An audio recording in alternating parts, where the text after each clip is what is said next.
coba ulas soal flexible sub ini nih. Gunanya kita pakai biasanya untuk di posisi-posisi tertentu atau supaya lebih handlingnya lebih mudah kali ya kalau kita untuk mengukir atau di tempat-tempat yang agak sulit dijangkau, karena kalau misalnya menggunakan alat ini agak terlalu berat nih, sehingga boleh dipergunakan flexible sub ini untuk lebih mudah ngontrol. Nah, cara pasangnya sama aja seperti tadi, kita masukkan shaftnya.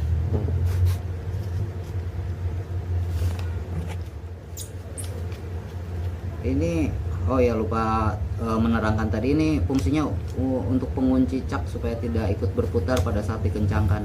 Ada yang berbentuk toggle tuas begini, ada yang knob dipijit seperti umumnya trimmer atau plung router. Jangan lupa dikencangkan.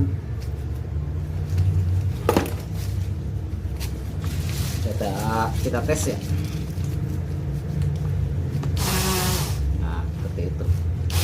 Alat utama ini harus gantung, harus lebih tinggi. Ini berkurang dia tidak akan berputar ininya, karena namanya juga flexible sub, berarti di atas, supaya ini tidak lepas sambungan fleksibel dalamnya ini.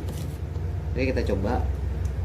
Cara pasangnya agak berbeda dengan yang tadi. Kalau ini tidak ada tuas untuk pengunci caknya, jadi kita sistemnya ada lubang, nanti bisa ditusuk pakai apa aja, kuncel atau besi, yang penting diameternya masuk supaya dia tidak ikut berputar. Baru setelah itu kita masukkan router bit atau alat yang dipakai, ukuran kolet. Ini kita pakai alat ukir kayu, biasa untuk yang bagian detil. Ukuran ini juga macam-macam, ada yang dari terbesar sampai yang terkecil. Nah, sama seperti tadi, diusahakan ini sedekat mungkin untuk mengurangi deflect ujung supaya tidak terlalu goyang.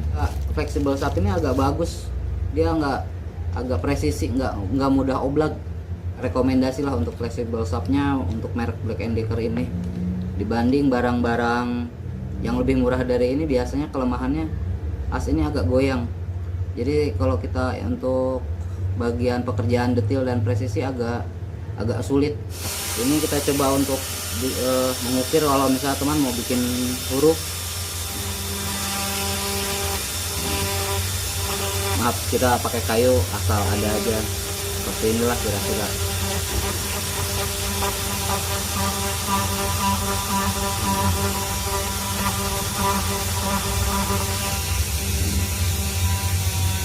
Nah, untuk bagian mengukir kita bisa pergunakan model bitnya seperti ini, mata gerinda kayu.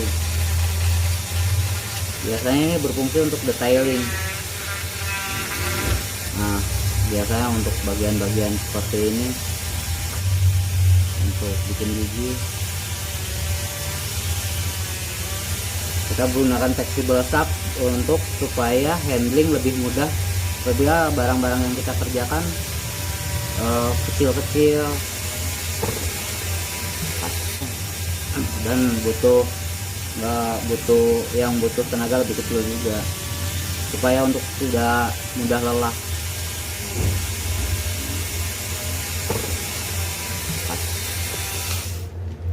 Ini alat ini bisa digunakan, saya pakai ini, mata bornya ini sebetulnya multipurpose, bisa buat ukir, bisa buat router, bisa juga untuk boring, karena dia plung, mata spiral plung, tapi bisa buat boring juga. Recommended banget ini, harganya juga nggak begitu mahal. Kita pakai speed 5 aja.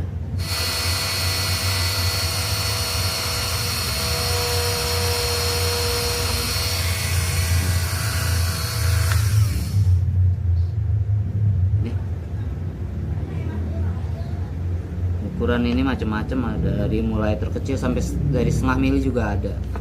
Nah, ini fungsinya. Bisa untuk bagi teman yang hobi elektronik, bisa untuk ngebor PCB juga.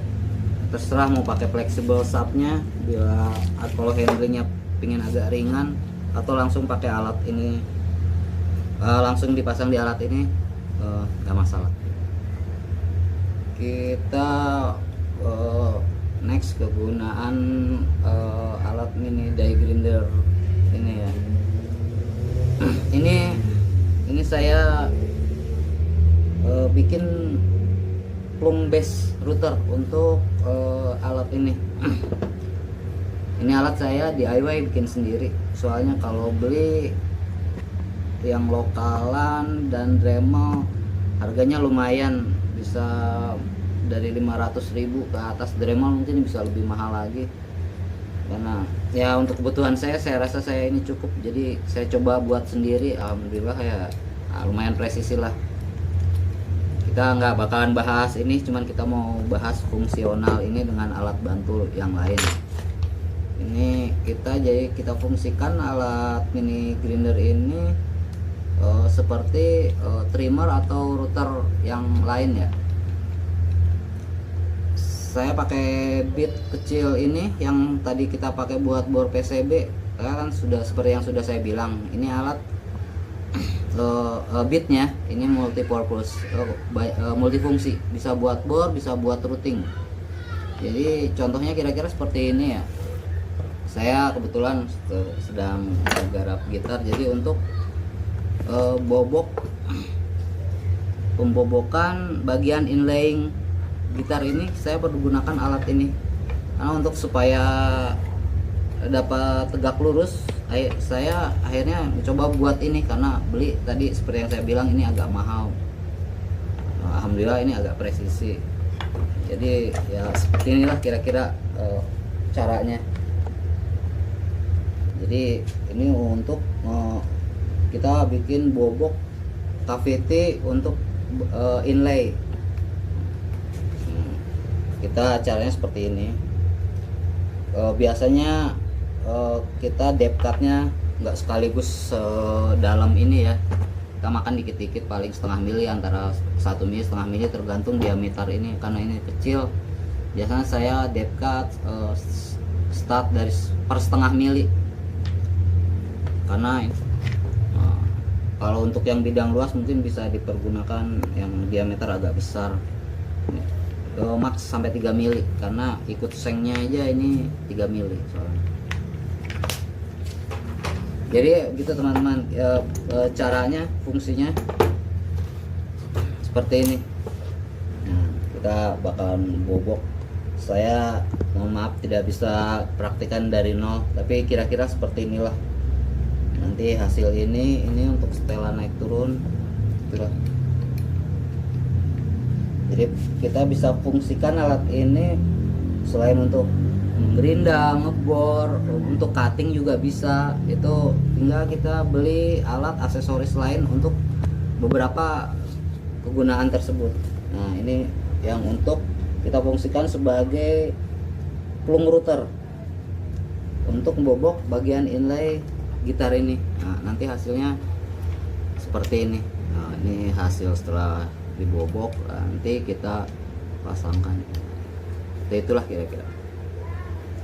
Oke ya, itu teman-teman beberapa fungsi kegunaan dari alat yang namanya mini die grinder ini. Selain untuk bisa potong, bisa ngamplas atau pembentukan baik ukiran atau untuk pekerjaan logam, besi, untuk cutting bisa, untuk ukir bisa, untuk moles bisa, untuk beberapa pekerjaan yang untuk pengganti router wattnya kan lebih kecil. Mungkin kalau teman-teman di rumahnya wattnya tidak memenuhi untuk pakai plung router atau trimmer, bisa wacana untuk beli alat ini. Ini lumayan torsinya, tapi merek-merek lain juga sudah banyak di pasaran yang murah meriah dengan torsi nggak jelek juga. Mungkin teman-teman nanti bisa mempertimbangkan wacana. Begitu soal merek mungkin bisa teman-teman cari sesuai budget atau yang emang speknya bisa lebih bagus dari ini. Oke gitu teman-teman, sampai ketemu lagi.